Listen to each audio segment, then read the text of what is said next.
أعوذ بالله من الشيطان الرجيم.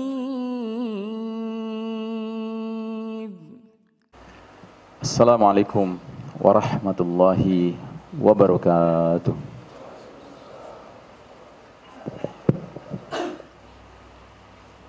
إن الحمد لله نحمده ونستعينه ونستغفره ونعوذ بالله من شرور أنفسنا ومن سيئات أعمالنا من يهده الله فلا مضل له ومن يضلله فلن تجد له وليا مرشدا. أشهد أن لا إله إلا الله وحده لا شريك له وأشهد أن محمدا عبده ورسوله لا نبي بعده. اللهم صل وسلم وبارك على محمد وعلى آله وأصحابه وأنصاره وجنوده ومن تبعهم بإحسان إلى يوم الدين. فيا عباد الله أوصيكم وإياي بتقوى الله فقد فاز المتقون. وقال الله تعالى في كتابه الكريم يا أيها الذين آمنوا اتقوا الله حق تقاته ولا تموتن إلا وأنتم مسلمون. أما بعد. Sidang Jumat rahimakumullah. Di dalam sebuah hadis sahih riwayat Ibnu Khuzaimah, Nabi Muhammad sallallahu alaihi wasallam menyampaikan sebuah pesan. Innahu lam takun fil ardi mundu dzara'allahu dzurriyyata adama fitnatan a'zama min fitnatid dajjal. Artinya, sesungguhnya semenjak Allah Ta'ala menghadirkan anak cucu Adam di muka bumi ini, tidak ada fitnah yang lebih dahsyat dari fitnah ad-dajjal. Wa inna Allah lam yab'ats nabiyyan illa hadzara ummatahu ad-dajjal. Dan sesungguhnya Allah tidak mengutus seorang nabi pun melainkan nabi itu memperingatkan umatnya perihal dajjal. Wa ana akhirul anbiya wa antum akhirul umam fahuwa kharijun fikum la mahalah. Sedangkan aku ini nabi terakhir dan kalian adalah umat terakhir, maka tidak dapat dipungkiri lagi ad-dajjal akan keluar di tengah-tengah kalian. Saudaraku rahimakumullah, permasalahan fitnah dajjal merupakan permasalahan yang cukup banyak manusia dewasa ini tidak mempedulikannya. Padahal semakin kita tidak mempedulikannya, kita semakin harus waspada. Karena tindakan tidak mempedulikan fitnah ad-dajjal justru kata Rasulullah sallallahu alaihi wasallam termasuk di antara tanda sudah dekat akan keluarnya dajjal. Dalam sebuah hadis riwayat Imam Ahmad, Nabi kita Muhammad sallallahu alaihi wasallam mengatakan, la yakhrujud dajjal hatta yadhhalan nasu an dzikrihi wa hatta tatruka la'immatu zikrahu 'alal manabir. Dajjal sekali-kali tidak akan keluar sebelum umat manusia menjadi heran tentang perkara dajjal, dan sebelum para imam di mimbar-mimbar tidak lagi memperingatkan umat mengenai ad-dajjal. Jadi bila mana makin banyak orang yang menjadi heran bila ada pembicaraan tentang dajjal yang cuma menunjukkan bahwa itu pertanda selama ini dia tidak pernah memperhatikan, mempelajari, apalagi mempersiapkan diri menghadapi fitnah dajjal, justru itu diantara tanda sudah dekatnya dajjal akan keluar.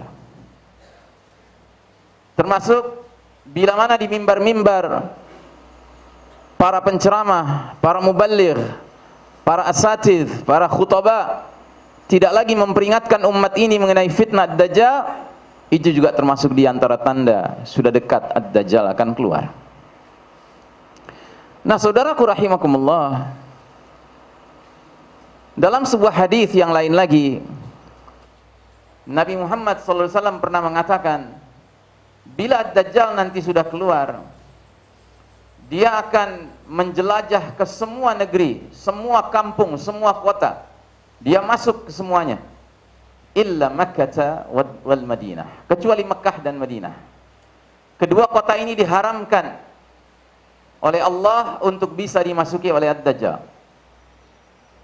Namun dalam hadis yang lain lagi, Nabi kita mengatakan, kelak nanti kalau Dajjal sudah keluar, dia akan berusaha memasuki kota Madinah. Tapi tentunya dia gagal. Karena kota Madinah dijaga oleh barisan para malaikat yang dipersiapkan khusus oleh Allah untuk melindungi kota ini dari masuknya Ad-Dajjal. Akhirnya Dajjal mundur keluar kota Madinah, dia naik ke sebuah bukit, yaitu Bukit Uhud. Lalu dari Bukit Uhud itu bersama para pengikutnya, dia melihat ke arah kota Madinah, khususnya ke arah Masjid An-Nabawi. Kemudian dia bertanya kepada mereka, para pengikutnya, "Atarawna dzalikal qasrul abyad?" Apakah kalian melihat istana putih itu? Dzalika Masjidu Ahmad. Itulah masjidnya Ahmad. Maksudnya masjid Nabi Muhammad sallallahu alaihi wasallam. Apa yang menarik dari hadis ini? Yang menarik dari hadis ini yang disampaikan Nabi 15 abad yang lalu, ketika Nabi menjelaskan hadis ini, Masjid Nabawi secara penampilan berwarna coklat karena terbuat dari tanah dicampur dengan batu, dan atapnya terbuat dari pelepah kurma. Sederhana sekali Masjid Nabawi ketika itu. Lalu Nabi mengatakan, kalau nanti Dajjal sudah keluar, dia akan melihat Masjid Nabawi dan mengatakan kepada para pengikutnya, apakah kalian lihat istana putih itu? Itulah masjidnya Ahmad. Nah, saudaraku rahimakumullah, berarti Nabi ingin mengatakan, Dajjal tidak akan keluar sebelum Masjid Nabawi dipugar sedemikian rupa menjadi megah seperti istana putih, dan sekarang sudah menjadi demikian. Jadi saudaraku rahimakumullah, kita harus mulai mempersiapkan diri menghadapi fitnah Ad-Dajjal. Dalam hadis yang lain lagi bahkan dikatakan oleh Nabi SAW, bila Dajjal nanti berusaha memasuki kota Madinah, maka pada masa itu kota Madinah mempunyai 7 pintu masuk.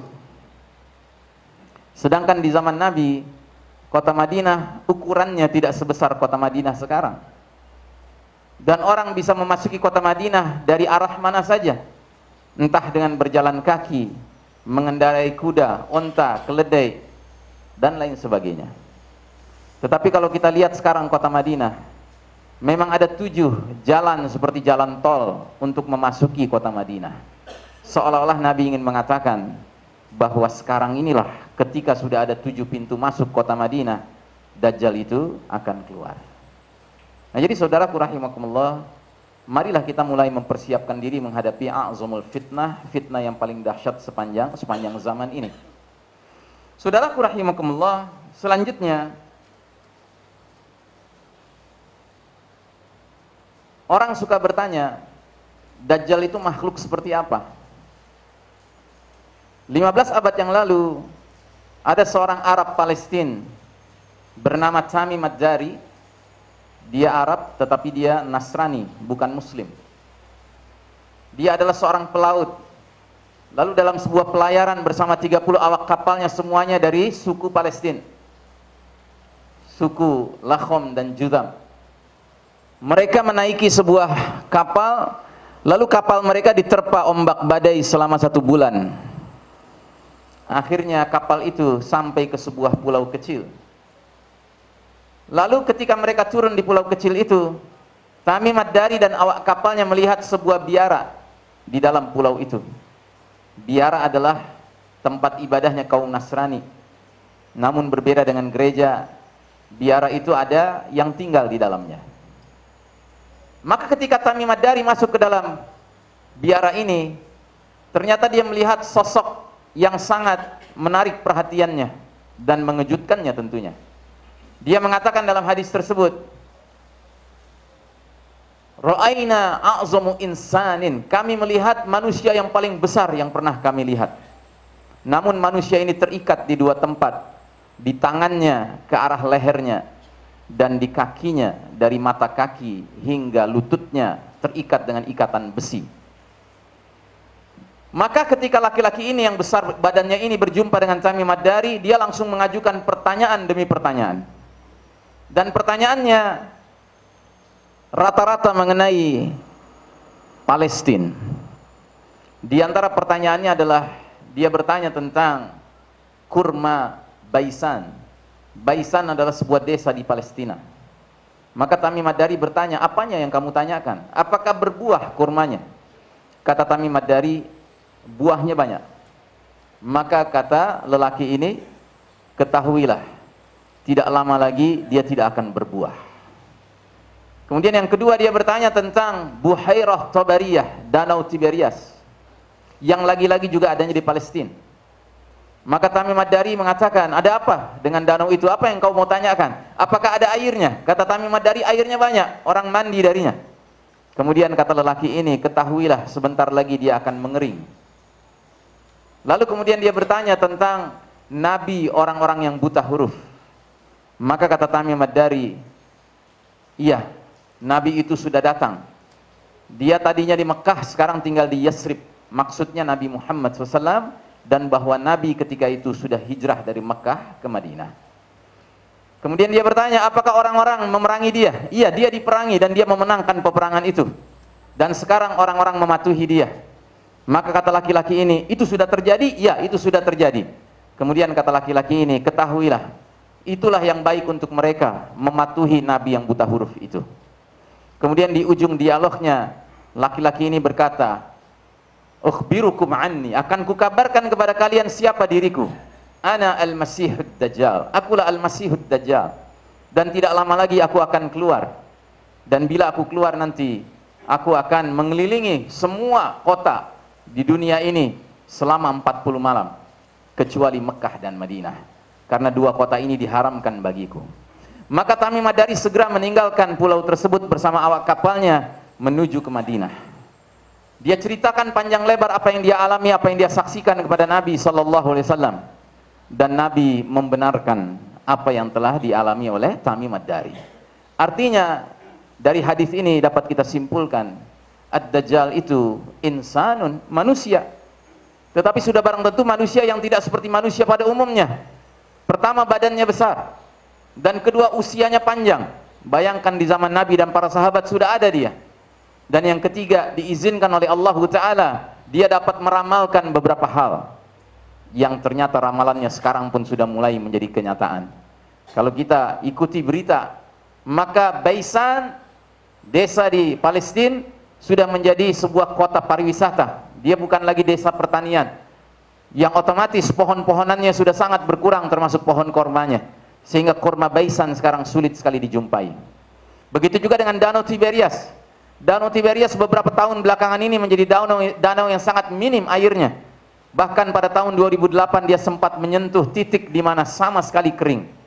Jadi saudaraku rahimakumullah, Dajjal sudah ada, hanya masalahnya Allah belum mengizinkan dia keluar. Namun kita semua harus waspada, karena kalau dia sudah keluar, Nabi SAW mengatakan dia merupakan a'zamul fitnah, fitnah yang paling dahsyat.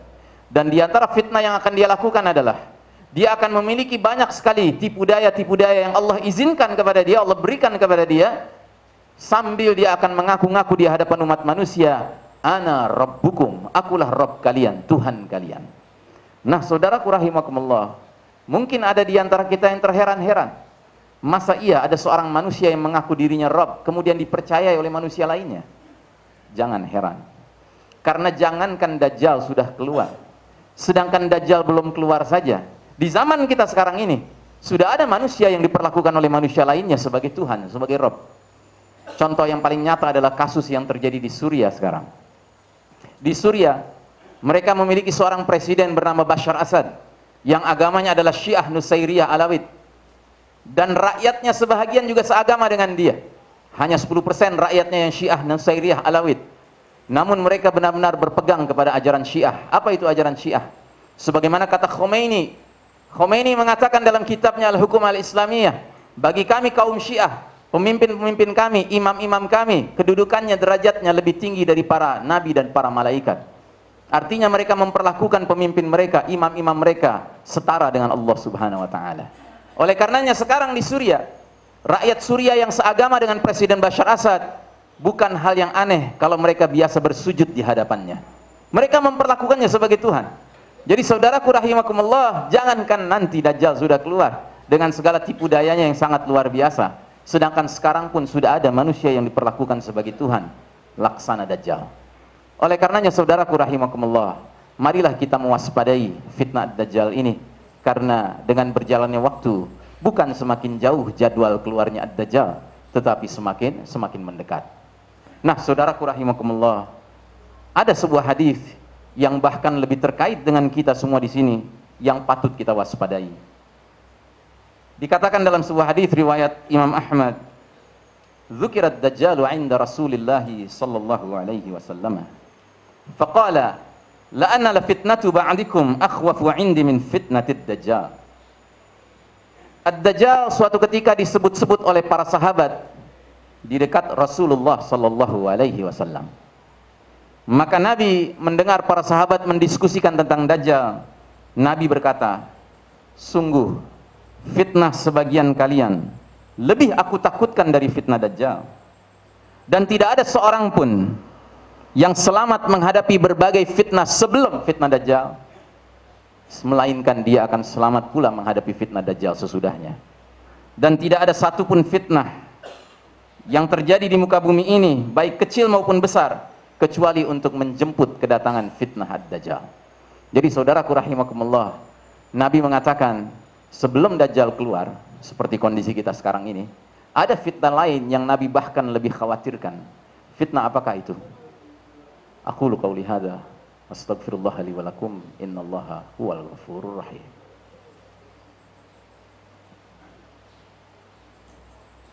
Alhamdulillah, wassalatu wassalamu ala rasulillahi wa ala alihi wa ashabihi wa mawalah. Fa ya ibadallah, usikum wa iyaya bittaqwallah faqad fazal muttaqun. Wa qala Allah ta'ala fi kitabihil karim, ya ayyuhalladzina amanu taqullaha wa qulu qawlan sadida yuslih lakum a'malakum wa yaghfir lakum dhunubakum wa may yuti'illaha wa rasulahu faqad faza fawzan 'azima. Amma ba'd. Sidang Jumat rahimakumullah.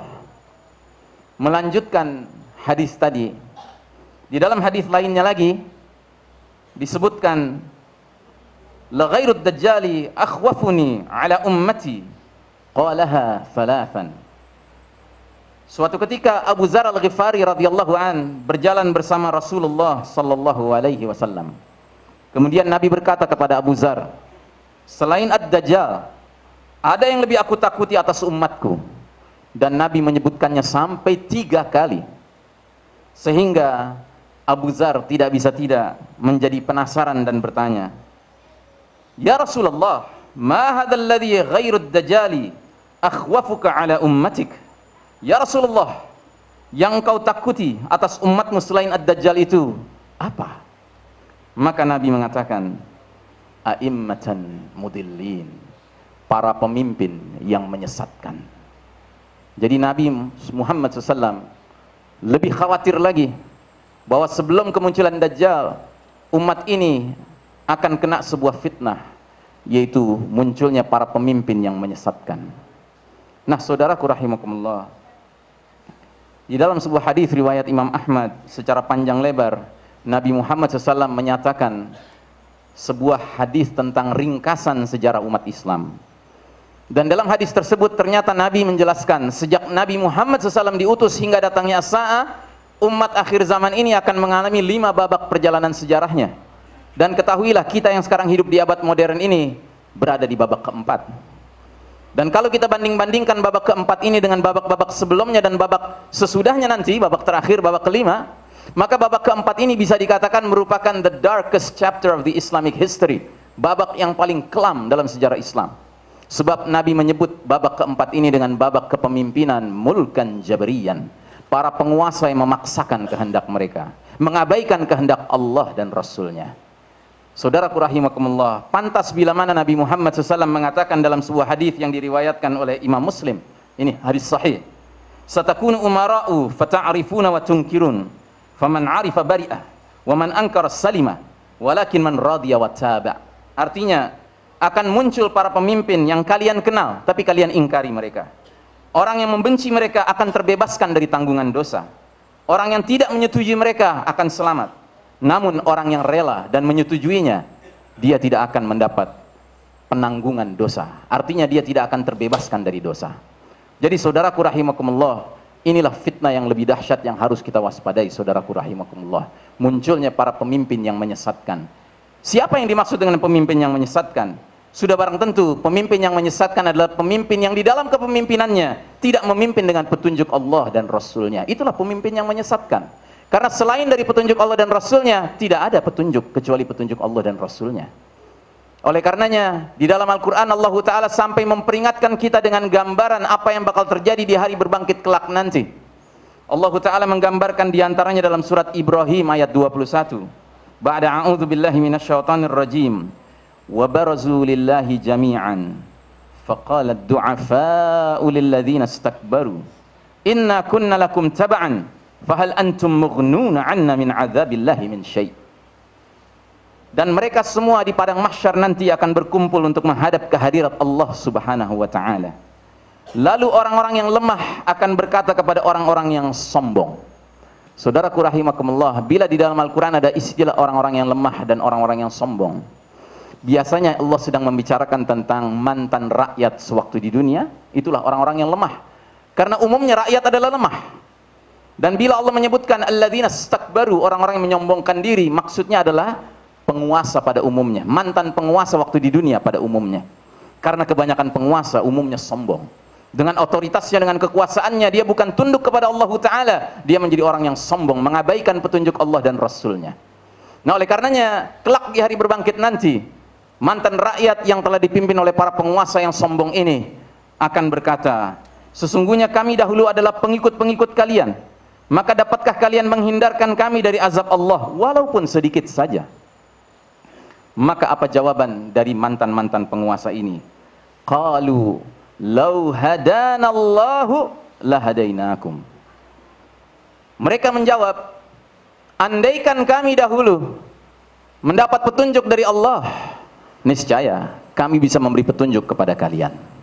Jadi saudaraku rahimakumullah, di hari itu nanti mantan penguasa akan mengakui bahwa mereka dahulu memimpin tidak dengan petunjuk. Mereka menyesatkan umat ini.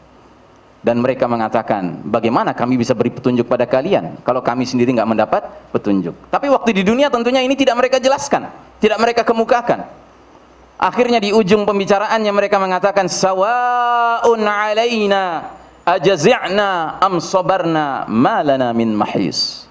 Sama saja bagi kita, mau kita mengeluhkah, mau kita bersabarkah, maka kita tidak mempunyai tempat untuk melarikan diri dari azab Allah Subhanahu wa taala. Jadi saudaraku rahimakumullah, kalau kita adalah hamba-hamba Allah yang merdeka, yang memahami hakikat tauhid, sudah barang tentu kita tidak akan ikut serta dalam permainan-permainan menetapkan siapa pemimpin yang paling layak, bila mana tidak ada seorang pun pemimpin menjamin bahwa dia akan memimpin dengan petunjuk Allah dan Rasulnya. Oleh karenanya kalau belum puas juga, simaklah baik-baik rangkaian ayat berikut ini, surat Al-Ahzab ayat 66 hingga 68. Allah Ta'ala berfirman, yauma tuqallabu wujuhuhum fin nari yaquluna ya laitana ata'na allaha wa ata'na ar-rasulah. Pada hari ketika muka penghuni neraka dibolak-balik di dalam neraka, mereka akan berkata, aduhai, alangkah baiknya seandainya dahulu di dunia kami mentaati Allah dan kami mentaati Rasulnya. Wa qalu rabbana inna ata'na sadatana wa kubara'ana fa adalluna as-sabila. Lalu mereka melanjutkan penyesalan mereka. Mereka berkata, ya Rabb kami, sesungguhnya kami telah mentaati para pemimpin, para pembesar kami, ternyata mereka menyesatkan kami dari jalan yang benar. Rabbana atihim du'afaini minal azabi wal'anhum la'nan kabira. Ya Rabb kami, timpakan pada mereka, mantan pemimpin, mantan penguasa kami, azab 2 kali lipat dari yang kami terima, dan kutuklah mereka dengan kutukan yang besar. Namun demikian saudaraku rahimakumullah, sedahsyat apapun kutukan mereka, Kata orang Betawi, nggak ngaruh, nggak ngepek. Kenapa? Karena mereka sendiri di dalam azab Allah Ta'ala. Jadi saudaraku rahimakumullah, please wake up, bangunlah. We only live once, kita hanya hidup sekali dan hidup kita hanya sebentar di dunia ini. Jangan sia-siakan kepatuhan, loyalitas, kesetiaan kita kepada pihak-pihak yang pada hakikatnya tidak pernah menyatakan dirinya ingin memimpin kita dengan ajaran Allah dan Rasulnya. Nabi mengatakan, kalian nanti akan dipimpin oleh orang-orang yang kalian kenali tapi kalian ingkari. Barang siapa yang tidak menyetujui mereka, dia selamat. Barang siapa yang mengingkari mereka, dia terbebaskan dari dosa. Namun barang siapa yang ridha dan menyetujuinya, niscaya dia tidak akan terbebaskan dari tanggungan dosa. Innallaha wa malaikatahu yusalluna 'alan nabi ya ayyuhalladzina amanu sallu 'alaihi wa sallimu tasliman. Allahumma salli ala Muhammad wa ala ali Muhammad kama shallaita ala Ibrahim wa ala ali Ibrahim innaka Hamidum Majid. Allahumma salli ala Muhammad wa ala ali Muhammad kama shallaita ala Ibrahim wa ala ali Ibrahim innaka Hamidum Majid. Allahumma barik ala Muhammad wa ala ali Muhammad kama barakta ala ali Ibrahim innaka Hamidum Majid. Allahumma ighfir lil muslimin wal muslimat wal mu'minin wal mu'minat الأحياء منهم والأموات يا سميع قريب مجيب الدعوات يا قاضي الحاجات ربنا اغفر لنا ولإخواننا الذين سبقونا بالإيمان ولا تجعل في قلوبنا غلا للذين آمنوا ربنا إنك رؤوف رحيم اللهم اغفر لنا ولوالدينا وارحمهم كما ربونا صغارا ربنا هب لنا من أزواجنا وذرياتنا قرة أعين واجعلنا للمتقين إماما اللهم إنا نسألك رضاك والجنة ونعوذ بك من سخطك والنار اللهم إنا نسألك الجنة وما قرب إليها من قول أو عمل اللهم إنا نعوذ بك من النار وما قرب إليها من قول أو عمل برحمتك يا أرحم الراحمين اللهم أعز الإسلام والمسلمين اللهم أذل الشرك والمشركين اللهم انصر المسلمين المظلومين في كل مكان وفي كل زمان